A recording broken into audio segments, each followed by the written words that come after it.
I just came back for the first time since I was 18, and it's like nothing's changed. It's a family here.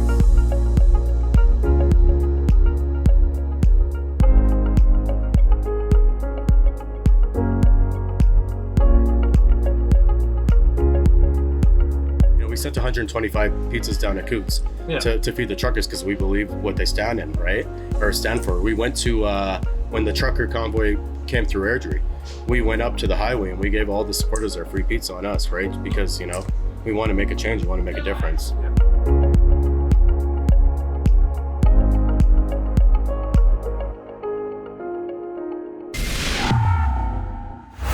Adam Soos here for Rebel News, and I am on location at Paul's Pizza here in Airdrie, Alberta. This is a restaurant that is certainly known for its exceptional food, but it's garnered perhaps even more attention because owner Farouk Assault El Sagir does not shy away from controversy. He is a strong believer in individual rights, a strong believer in freedom, and he shares those opinions via Paul's Pizza's Facebook page. He garners quite a bit of interactions, and he's even had some people attempt to cancel him, and lots of people posting false reviews criticizing him not based on the quality of his food or the conditions of the restaurant, but exclusively based on his ideas. But he is not backing down. He believes that if people are trying to bully you or are trying to cancel you, the best response is quite simply to stand up for yourself and, if needed, punch back. We're going to hop inside and sit down with Farouk to talk about his social media presence and his restaurant.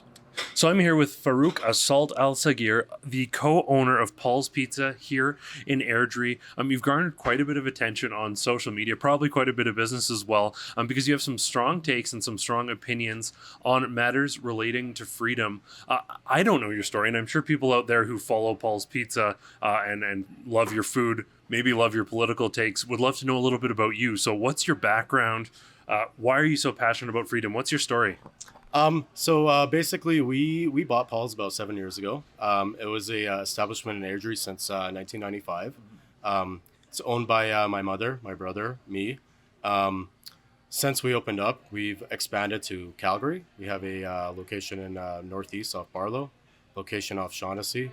We trained my brother-in-law. He's running Shaughnessy. We've got some partners at northeast. Basically, we're Lebanese background. My mom immigrated here when she was young, when she was about 4 years old. I was born here, raised Canadian. And basically I'm all about freedom because, that's what life's about. I don't like when the government oversteps their boundaries. Right. They don't, they don't let people do what they want. Like, this is our business, right? Yeah. They don't pay our bills, right? We pay the bills. Like, if they're going to pay our mortgage, or not our mortgage, our rent, our utility bills, right? Then they could have more say, right? But they don't. So over the last 2 years since the pandemic, right, they've been giving us all these loopholes to go through, and we've had to hurdle over a bunch of them.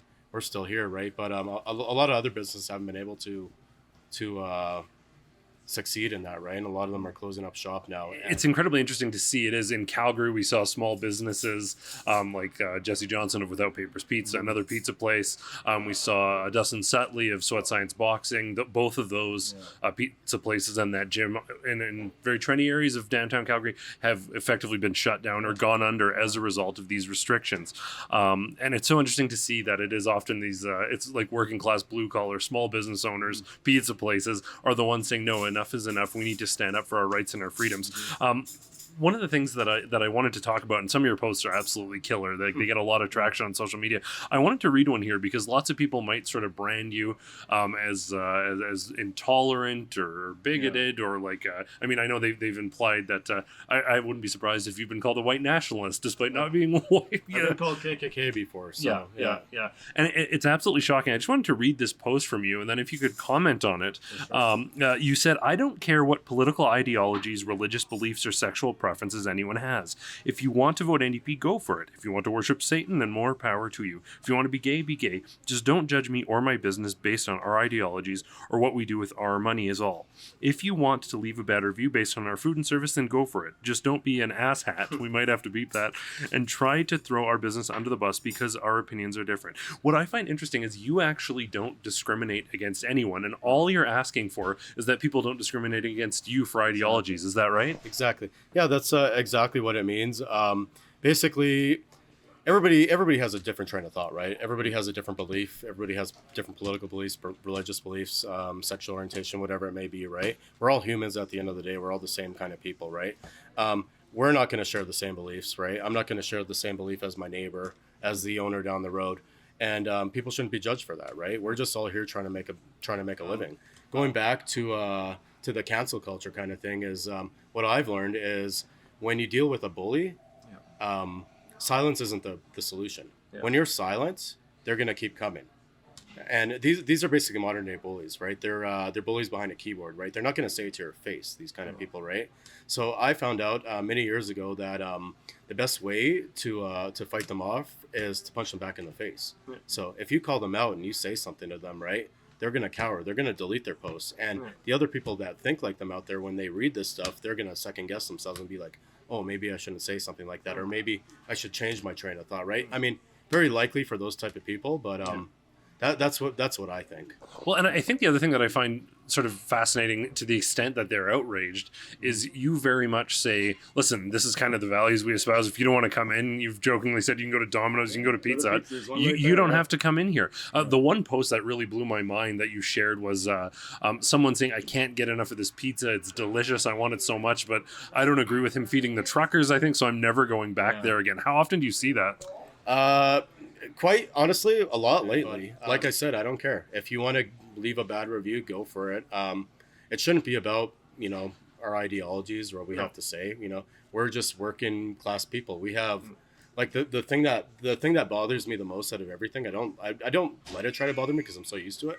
But it's these people don't realize that we have a lot of people that work for us. Yeah. We have about 150 employees over 3 locations. These employees, they have children to feed. They have bills to pay. Right. So when these people try to hurt us and cancel us, they're screwing these guys over as well. Right. They don't know what's actually going on behind the scenes. That just doesn't go for us, but that goes for every business. Right. Yeah. So that's what bothers me the most is these people. It's like a ripple effect. Right. Yeah. These people don't understand that. Right. They just say, oh, your ideology doesn't it's not the same as mine. Yeah. Right. So screw you. I'm going to try to hurt your business as much as I can, right? You shouldn't be in business, right? Yeah. Just because, I disagree with the mandates or I support truckers, whoever, right? For feeding, we sent 125 pizzas down at Coots to feed the truckers because we believe what they stand in, right? Or stand for. We went to, when the trucker convoy came through Airdrie, we went up to the highway and we gave all the supporters our free pizza on us, right? Because, we want to make a change. We want to make a difference. Yeah. But, to those people, I mean, just smarten up. Do something with your life, right? Yeah. If you don't like us, cool. Well, and the other thing is there's sort of a hypocrisy because very many of these people were probably the same people who were very upset that the baker in the United States wouldn't make a cake for the gay couple, and they thought that was outrageous. But now they're not supporting you because they don't agree with your position. They're basically flipping the thing they were just outraged about it. Is it overall? I mean, probably lots of supporters have heard your story, and maybe it's generated business. But is it hard as well? Obviously, you're principled. You want to stand in your principles. Is it hard though, as a business owner, to see some people not eating your food or not enjoying your food or not coming in because they don't agree with you politically, or do you not care? So I'd say at first it kind of bothered me, but over time I kind of got used to it. Yeah. I just laugh about it, shrug it off. Nowadays it doesn't really bother me at all because the way I look at it is I want a certain customer base through our doors, right? A lot of business owners and entrepreneurs, they have the mentality that they want everybody through their doors, right? I don't. I want positive people with a positive vibe, open-minded people to come in, which is, I would say 90% of the people, 95% of the people that come through our doors are like that, right? But you do some other cool things. People were reaching out asking how they could support financially, and you said go to the Airdrie Food Bank, help those people out. You also do pizza with a purpose to help the community out. So you're not just complaining about politics and trying to run your business. You're actually an active, positive agent within the community. Can you talk about that a little bit? Yeah. So first of all, with the donations, so we've been getting a lot of support from people all around the world. I've been getting messages from people from Japan, USA, Sweden, Finland, a lot of people from America, a lot of people out from East Canada too. Yeah. So I don't want to take their money, right? I don't want to just say, hey, give me money, because we have money. We don't need more money, right? So what I've been telling people is to message us or call us, and what we'll do is we'll buy a gift card, or they can buy a gift card, and we'll send it to the food bank so that, the less fortunate people that can't enjoy themselves or eat life, or, they can come out and enjoy our food on them. And so with the Pizza with a Purpose, so that was an initiative I started back in 2019. So basically, I just came out of the blue, the idea, and every Monday for every pizza we sell, we donate $2 to a local cause. It could be like a sports team, a charity. We've raised money for a girl for a service dog before.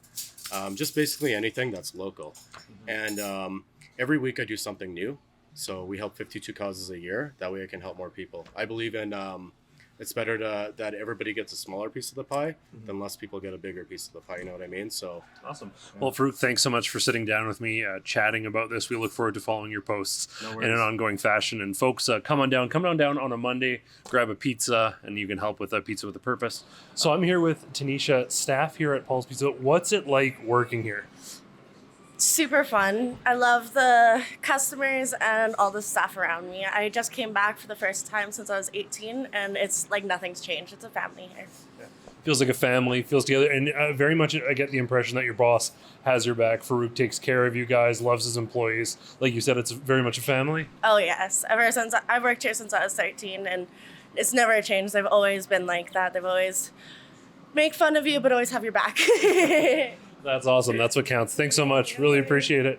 Well, I want to thank Farouk for taking some time to speak with me, to share his story, a little bit about his background, and about how he is not backing down from this fight. He will continue to stand up for his business, for his community, and for the rights of everybody, whatever their beliefs, whatever their politics may be.